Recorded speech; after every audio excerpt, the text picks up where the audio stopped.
My name's Bob Berkey. I was in the Marine Corps, 66 to 68. In Vietnam, 13 months and 10 days. I'll never forget that. But anyway, oh, it was. That I did forget. But anyway, I drove a damn truck. Yeah. I didn't get to shoot anybody because the rifle was right back here. But I had a gunner, and a ring mount, 50 caliber, and nobody messed with us. But anyway, it was an adventure, it really was. And I got to, I'm glad I went. I'm glad I went and served. Here I am. Thank you. 75 years old. Thank you for your service. Well, thank you.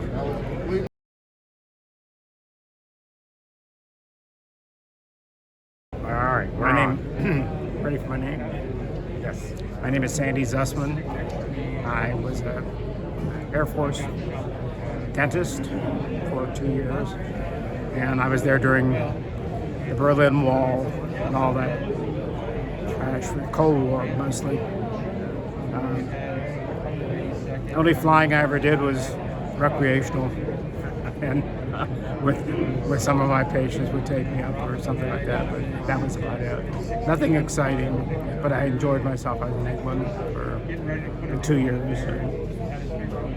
I have a lot of fond memories, made a lot of good friends. A long time ago. That was 1960 or 62. It's been a while. That's about it. Thank you.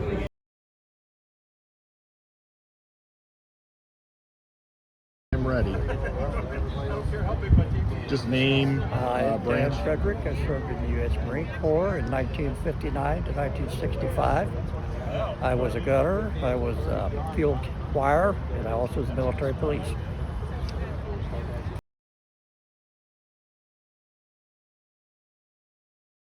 Go ahead. Okay.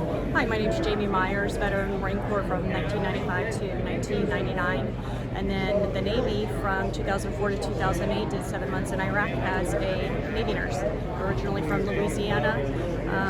Actually never got out of the Southeast as a Marine. So finally made it up here to the Cincinnati area when I got out in 2008. You never got.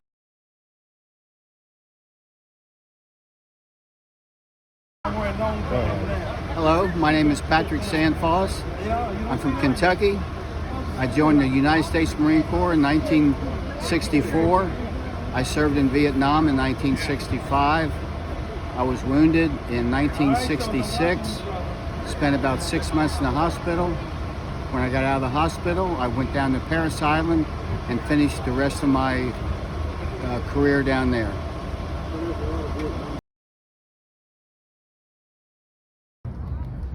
Hello, my name's Art Flint. I'm a U.S. Navy veteran. I joined when I was 17 years old. I served from 1965 to 1971. Served aboard the USS Raleigh LPD-1 landing platform dock. We carried helicopters and Marines. I always wanted to serve. I remember the words of President John Kennedy when he said, "Ask not what your country can do for you, but ask what you can do for your country." And I thought, well, I can serve my country, and I'm very proud of my service, and I just want to say God bless America. And I still remember my serial number, 916-3772. Thank you.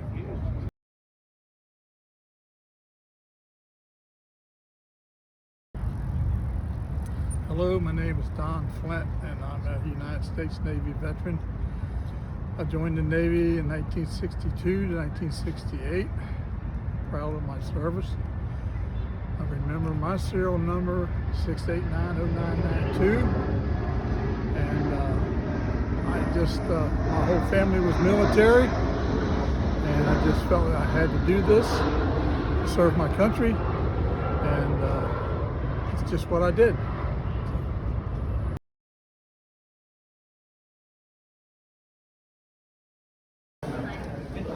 My name is Jerry Kistner. Right now I'm 85 years old. I graduated from Roger Bacon High School in Cincinnati at 54. looking for a job, and at the time they said, your draft date. So I volunteered for the draft, which is the best thing I did in my life. It made me what I am today. I got out of service looking for a job, and they said, well, you don't have any experience. But fortunately, I kept plucking away. Anyway, back to my service. I was a company clerk. I had basic training in Fort Knox at the 3rd Armored Division. Transferred to Fort Hood in the 4th Armored Division in the 25th Recon. There I was the company clerk for the remainder of my tour duty. But it was a great experience. I encourage any of you, if you don't know what you want to do, join the service. Serve your country.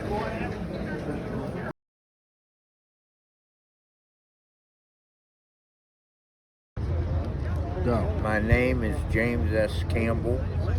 I'm from Dayton, Kentucky, and right now I live in Alexander, Kentucky.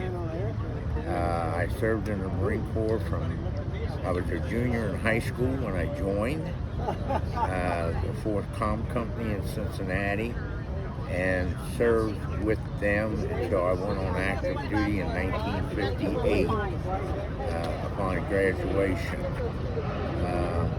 I had an obligation of 8 years, so 1965 I got out. I was completely discharged from the Marine Corps.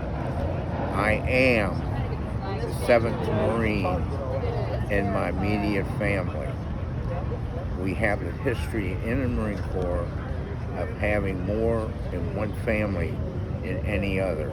My family has served the United States from World War I, my father, through Desert Storm.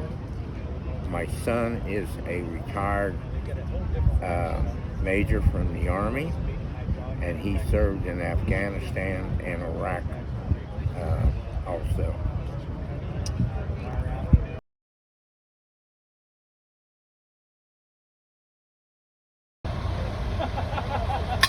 Get out there and make something out of yourself.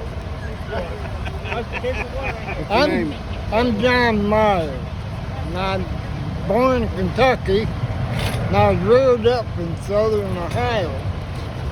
Raised back in corn and hell, and then I went to Vietnam.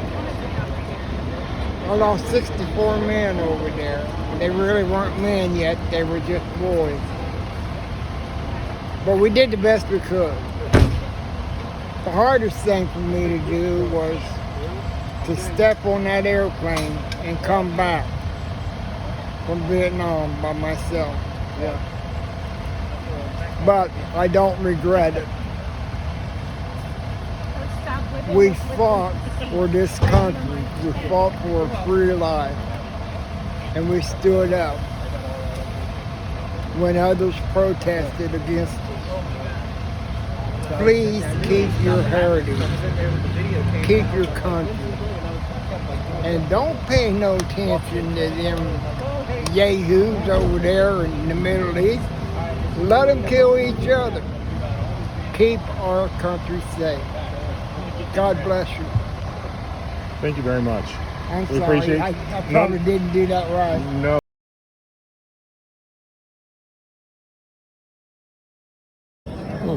I was a en route air controller in Okinawa when the Korean War started, and we worked the first bombing missions in Korea, B-29s, and then after our tour was over there, they sent me to Kimpo, Seoul, Korea.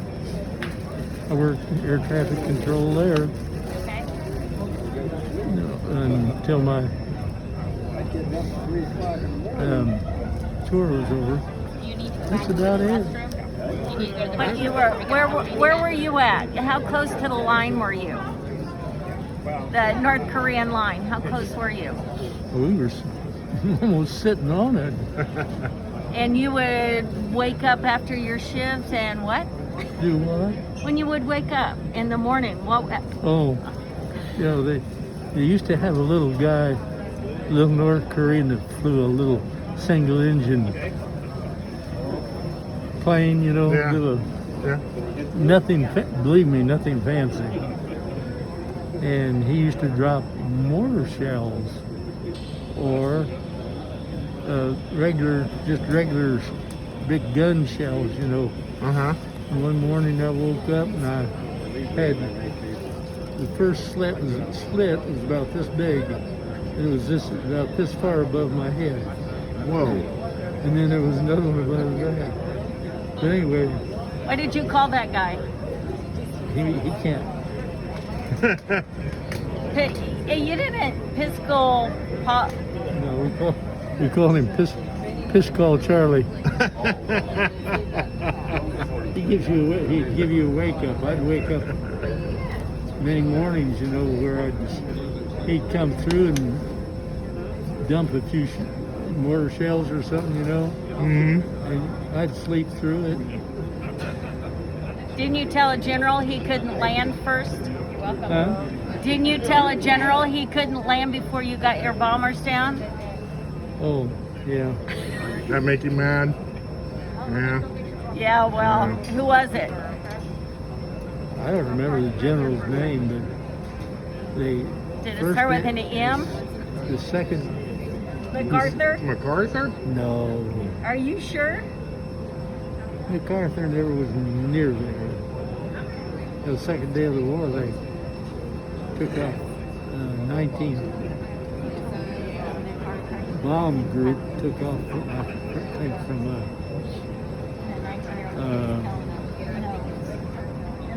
Guam, flew up to north, all the way up to Korea, made a run on whatever, and then instead of going back to Guam, they came into Okinawa. That's a long flight. Huh? That's a long flight. And there was only two of us, two controllers. Do what? You know, going in Okinawa, and one of them was my sergeant, and I was just a kid, and I had no experience. Boy, I got it. Had to learn quick. Huh? Had to learn quick. He was 17 when he signed on the line. Huh? Said you were